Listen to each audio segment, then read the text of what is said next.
Welcome दोस्तों। Day 3 शुरू हो चुका है। हम पहुंच गए हैं होंगिक यूनिवर्सिटी स्टेशन, जो आज का हमारा पिकअप पॉइंट है। टेम्परेचर है -4 डिग्री। ऑनेस्टली काफी ज्यादा ठंड है, लेकिन एक्साइटमेंट भी उतनी ही ज्यादा है। तो चलो शुरू करते हैं घूमना, क्योंकि हम हैं घूमक्कड़। हमारी बस निकल रही है सोल सिटी के बिल्कुल बीच से और हमें दिखाई दे रही हैं ऊंची ऊंची बिल्डिंग्स और एक प्यारी सी रिवर। और रिवर के बाद छोटी छोटी हिल्स। सिटी से नेचर की तरफ जाते हुए सफर और भी खूबसूरत लगने लगा है। सिटी से थोड़ा सा ही बाहर निकले थे कि जैम लग गया, लगभग आधा घंटा। थोड़ी देर बाद सफर दोबारा से शुरू हो गया और आज का हमारा फर्स्ट स्टॉप है पटीट फ्रांस एंड इटालिया विलेज। सबसे पहले हम जा रहे हैं इटालिया विलेज। थोड़ी सी चढ़ाई है और जैसे ही हम ऊपर पहुंचते हैं, नजारे एकदम देखने लायक। सामने खूबसूरत पहाड़, खुला आसमान, what a beautiful view.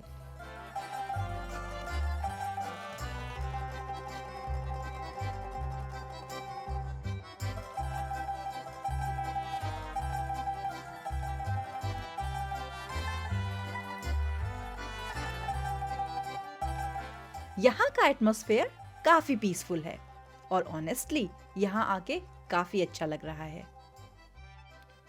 Italia village basically Italian culture inspired theme village है। यहाँ इटालियन स्टाइल बिल्डिंग्स और कलरफुल हाउसेस रिक्रिएट किए गए हैं। हम यहाँ घूम रहे हैं, फोटोज ले रहे हैं और आर्किटेक्चर को ऑब्जर्व करने की कोशिश कर रहे हैं। एक अलग ही वाइब है। सब कुछ क्लीन, वेल मेंटेन्ड और क्लियरली दिख रहा है कि कल्चर को प्रिजर्व करने की काफी कोशिश की गई है। ठंड बहुत ही ज्यादा है और हमें रोड के साइड में स्नो भी नजर आ रही है। शायद कल या परसों ही स्नोफॉल हुई होगी और आज हम अच्छे से पैक्ड भी हैं, इसलिए डे 1 के कंपैरिजन में ठंड उतनी ज्यादा परेशान नहीं कर रही।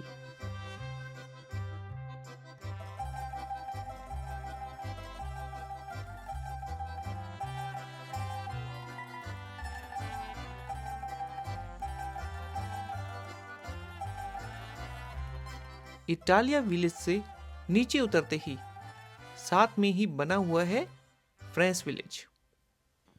और यह भी उतना ही सुंदर है। कलरफुल बिल्डिंग्स, पेंटिंग्स और French style architecture. Petite France French theme village है और यह साउथ कोरिया में काफी फेमस भी है। वैसे एक इंटरेस्टिंग बात, यह विलेज सिर्फ एक फोटो स्पॉट नहीं है, इसका कॉन्सेप्ट भी काफी यूनिक है। यह पूरा village actually the little Prince से इंस्पायर्ड है, इसीलिए हर जगह उस स्टोरी के कैरेक्टर्स और कोड्स देखने को मिलते हैं। और यह जगह 2008 में कोरिया में पब्लिक के लिए ओपन हुई थी, रिप्रेजेंट करने के लिए फ्रांस के कल्चर और लाइफस्टाइल को। यहाँ पर टोटल 16 फ्रेंच स्टाइल बिल्डिंग्स हैं और उनका डिजाइन इतना रियलिस्टिक है कि फील आता है जैसे हम यूरोप के किसी छोटे से विलेज में वॉक कर रहे हैं।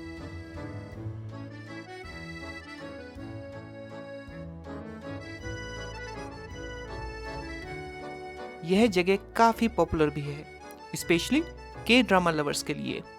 यह जगह छोटी जरूर है, लेकिन हर कॉर्नर इतना एस्थेटिक है कि टाइम का पता ही नहीं चलता। हमने यहाँ लगभग 1 से 1.5 घंटा बिताया और ऑनेस्टली बहुत ही इंजॉयबल एक्सपीरियंस रहा। साउथ कोरिया में यूरोप का मजा लिया। हमारा यह स्टॉप काफी मेमोरेबल रहा। अब हम दोबारा से बस कैच करके पहुंच गए हैं अपनी सेकंड डेस्टिनेशन पर, जो कि है नामी आइलैंड। और मिलिए इनसे, यह है हमारी टूर गाइड किम। यहाँ पर एंट्री से पहले इमिग्रेशन टाइप प्रोसेस होता है।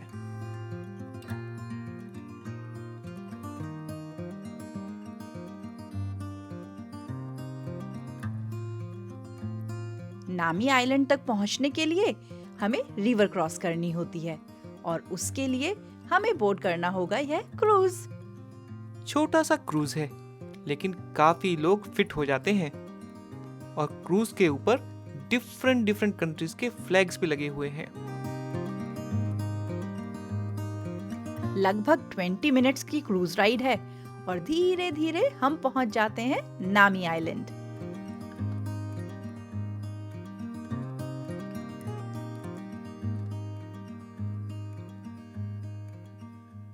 नामी आइलैंड काफी फेमस है क्योंकि यहाँ फेमस कोरियन ड्रामा शूट हुआ था और उसके बाद यह एक टूरिस्ट हॉटस्पॉट बन गया।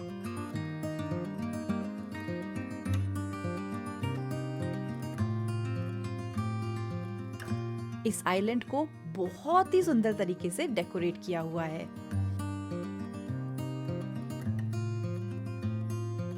यहाँ भी हमें स्नो देखने को मिल रही है और वो भी काफी ज्यादा।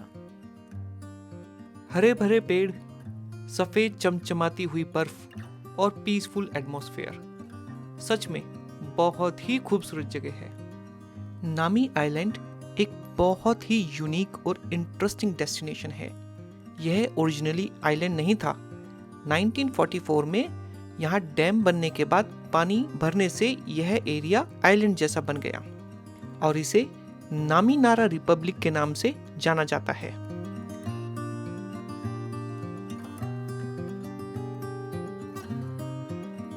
कुछ लोग यहाँ कैंप फायर के पास बैठे हुए हैं और मार्शमेलोज रोस्ट कर रहे हैं। हम भी थोड़ी देर वहां रुकते हैं। मार्शमेलो तो नहीं, लेकिन हाथ जरूर गर्म करते हैं और इस ठंड को एंजॉय करते हैं। यहाँ हमने देखे बहुत सारे छोटे छोटे क्यूट कैफेज और छोटे छोटे घर भी। एक जगह हमने रेल साइकिलिंग भी देखी। एलिवेटेड ट्रैक पर लोग साइकिलिंग कर रहे हैं। काफी इंटरेस्टिंग लग रहा है।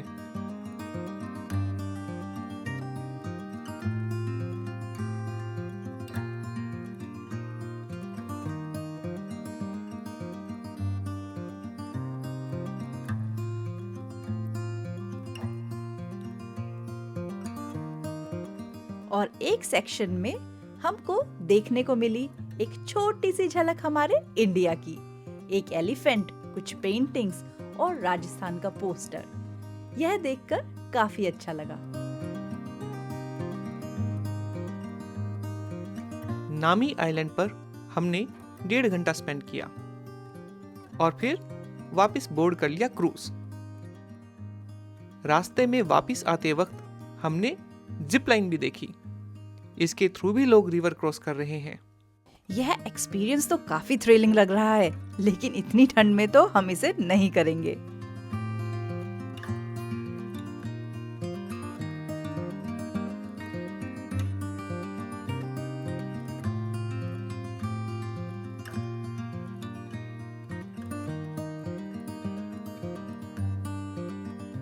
वापिस से बस कैच की और चल पड़े और आगे। हम पहुंच गए हैं अपने 3rd डेस्टिनेशन रेल पार्क और ऑलमोस्ट सनसेट भी होने वाला है।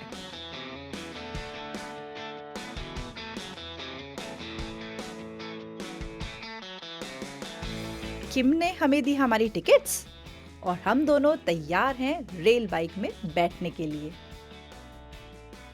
यह पैडल रेल बाइक है, मतलब हमें खुद ही पैडल करना पड़ेगा।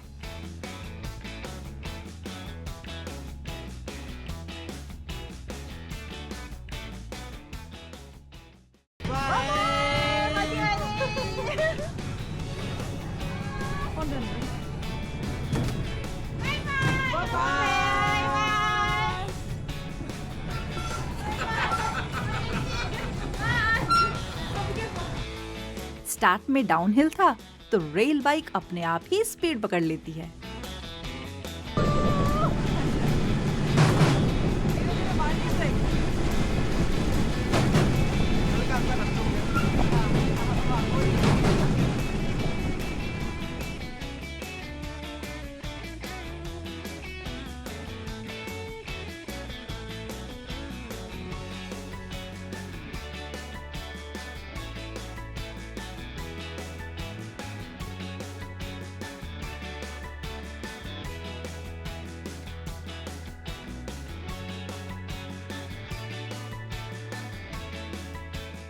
ठंडी ठंडी हवा, सामने खुला आसमान और हम पैडल करते हुए बस इस मोमेंट को एंजॉय कर रहे हैं। रास्ते में बहुत सारी टनल्स भी आती हैं और हर टनल डिफरेंट थीम में डेकोरेट की गई है। कहीं स्नो, कहीं लाइट्स, कहीं स्टार्स और एक टनल में डिस्को लाइट्स। हर टनल अपने साथ एक सरप्राइज लेकर आ रही है।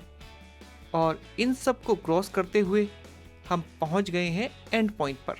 यहाँ से इस ट्रेन को बोर्ड करके पहुंच रहे हैं बस पार्किंग एरिया तक।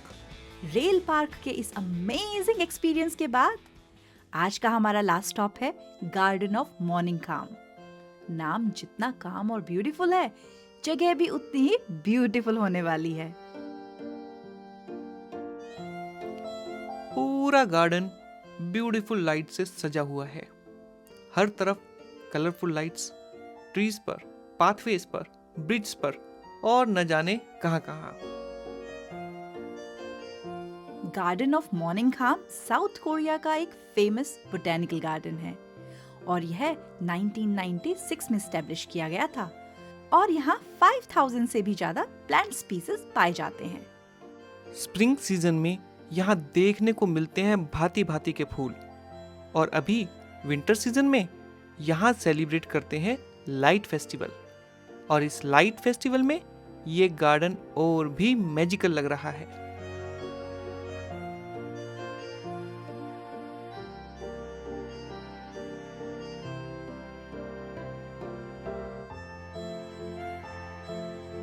हम धीरे धीरे वॉक करते हुए गार्डन एक्सप्लोर कर रहे हैं और हर स्टेप पर कुछ ना कुछ नया देखने को मिल रहा है।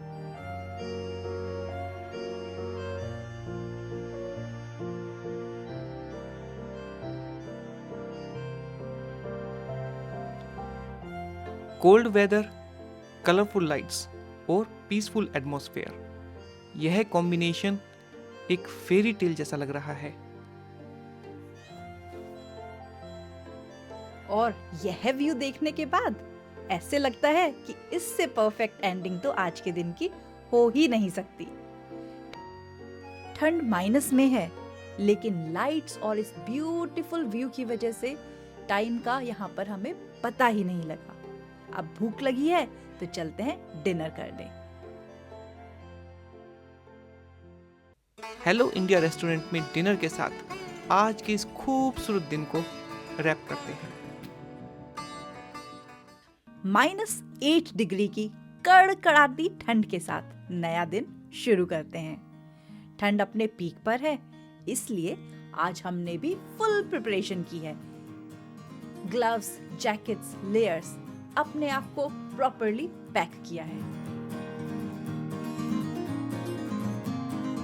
हमारे टूर गाइड का नाम है चार्ल्स और हम करने जा रहे हैं DMZ टूर। और हम पहुंच गए हैं अपने टूर के पहले स्टॉप पर, जो है इम्जिनगैक।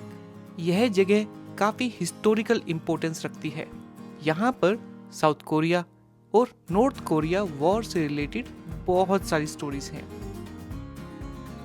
After the war, North and South Korea, we exchanged prisoners.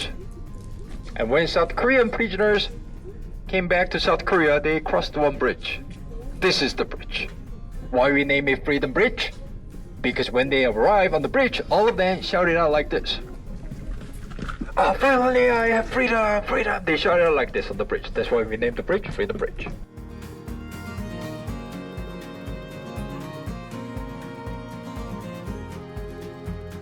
यह ट्रेन इंजन जो वॉर के दौरान यहीं रुक गया था और दोनों तरफ से गोलियों की बौछारों ने इसका यह हाल कर दिया। 1000 से भी ज्यादा बुलेट्स इस पर दागे गए थे और यह इंजन आज भी उस दर्दनाक हिस्ट्री की याद दिलाता है। हर वॉर अपने साथ बहुत सी यादें छोड़ जाती है जो कभी भी भूली नहीं जाती। अब हम एंटर कर रहे हैं इस बिल्डिंग में। फ्रंट में एक कैफे दिख गया, -8 टेम्परेचर में गर्मा गर्म कॉफी, और क्या ही चाहिए।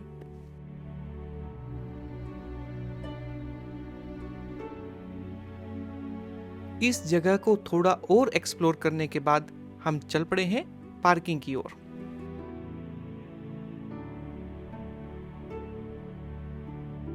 यह जो रोड है यह कैसोंग इंडस्ट्रियल रीजन की तरफ जाती है, जो कभी नॉर्थ और साउथ कोरिया के बीच कोऑपरेशन का एक सिंबल माना जाता था, जो अब बंद कर दिया गया है।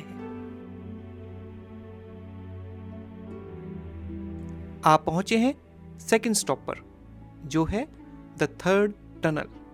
कहा जाता है कि यह टनल नॉर्थ कोरिया ने सीक्रेटली बनाई थी साउथ कोरिया में एंटर करने के लिए। जैसे ही साउथ कोरिया को इस टनल के बारे में पता चला तो इसको बंद कर दिया और अब इसे टूरिस्ट डेस्टिनेशन बना दिया गया है। और यहाँ एक रेलवे ट्रैक भी दिखाया गया है, जो पहले सोल को नॉर्थ कोरिया से कनेक्ट करता था।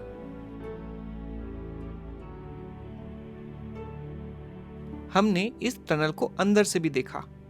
वहाँ फोटोज और वीडियोस नहीं ले सकते। Even we need to submit the passports for security reasons. हमने देखा कि कैसे डायनामाइट्स लगा कर यह टनल बनाई गई थी। इस वॉर जोन को इतना करीब से देखकर बहुत डर भी लगा। यहाँ हमने लगभग 1 घंटा स्पेंड किया। अब बढ़ते हैं नेक्स्ट स्टॉप की तरफ। नेक्स्ट स्टॉप इज डोरा ऑब्जर्वेटरी। यहाँ से हम नॉर्थ कोरिया को बहुत ही करीब से देखने वाले हैं। We are on the border of South Korea and North Korea. और आज वेदर बहुत अच्छा है। It's a beautiful sunny day. ठंड बहुत ज़्यादा है। I think it's around -9 degree temperature है अभी, लेकिन धूप अच्छी निकली है, क्लियर वेदर है, तो हमें बहुत ही अच्छा व्यू ऊपर से नज़र आया नॉर्थ कोरिया का। लेकिन वहाँ पे फ़ोटो वीडियो तो ले नहीं सकते थे, लेकिन हमने सब देखा। वहाँ के घर देखे, वहाँ की झील देखी, वहाँ के सोल्जर्स भी दिखे हमें चौकियों में। It was a beautiful view, लेकिन थोड़ा feeling sad as well for people of that country as well. But yeah, all over it's a good experience for us. It was really amazing.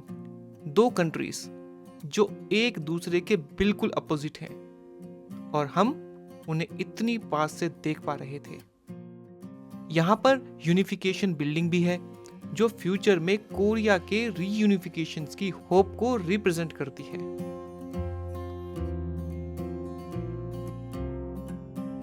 Now it's time for lunchy crunchy, और lunch के लिए हम आ गए हैं इस छोटे से खूबसूरत जगह पर। यहाँ पर यह कन्वीनियंस स्टोर भी है, जहाँ पर साउथ कोरिया के लोकल प्रोडक्ट्स सेल किए जा रहे हैं। रेड जिनसेंग प्रोडक्ट भी मिल रहा है, जो साउथ कोरिया में काफी फेमस है।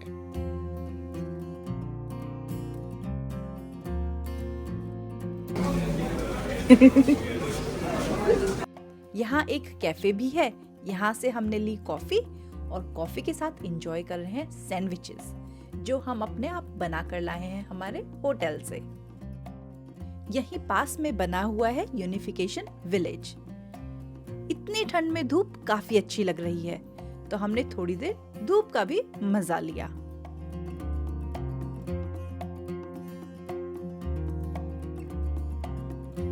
चलो बढ़ते हैं और आगे।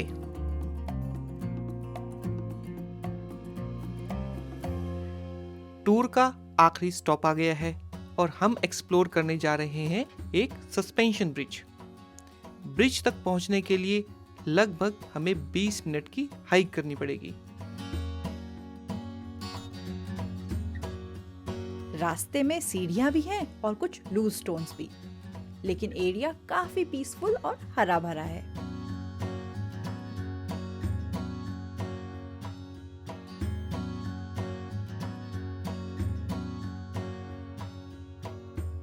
और फाइनली अब हमें दिख रहा है सस्पेंशन ब्रिज। दूर से ही ब्रिज का व्यू काफी अमेजिंग लग रहा है। और जैसे ही हम पास पहुंचते हैं, ब्रिज का एक्सपीरियंस और भी एक्साइटिंग हो जाता है। यह ब्रिज जमकसान सस्पेंशन ब्रिज है, जो कोरिया के लॉन्गेस्ट सस्पेंशन ब्रिजेस में से एक माना जाता है। यहाँ से वैली का व्यू भी काफी सुंदर लग रहा है।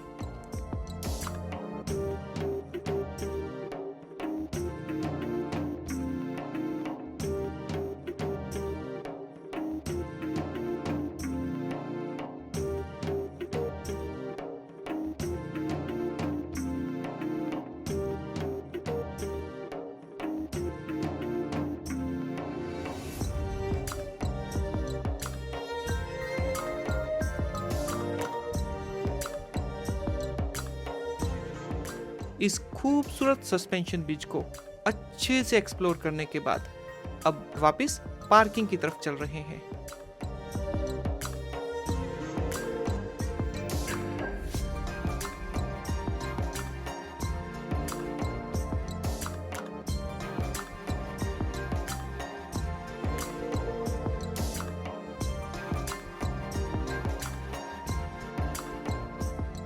इसी के साथ it's the end of our DMZ tour. बस वापस चल पड़ी है सोल सिटी की तरफ। सिटी पहुंचकर सबसे पहले हम डिनर के लिए आए हैं दोबारा से हेलो इंडिया रेस्टोरेंट। लेकिन आज यहाँ तैयारी है बफे सिस्टम की और बहुत सारी वैरायटीज भी अवेलेबल हैं।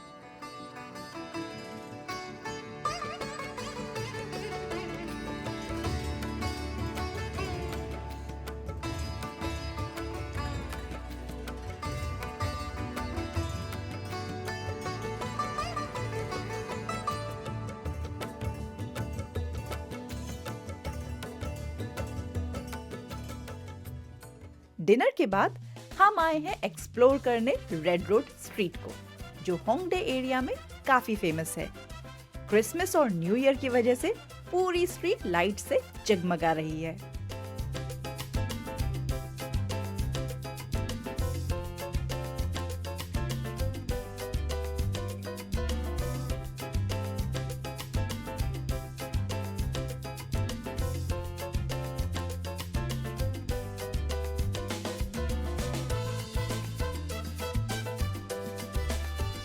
और इसी के साथ हमारा साउथ कोरिया ट्रिप यहीं पर फिनिश होता है।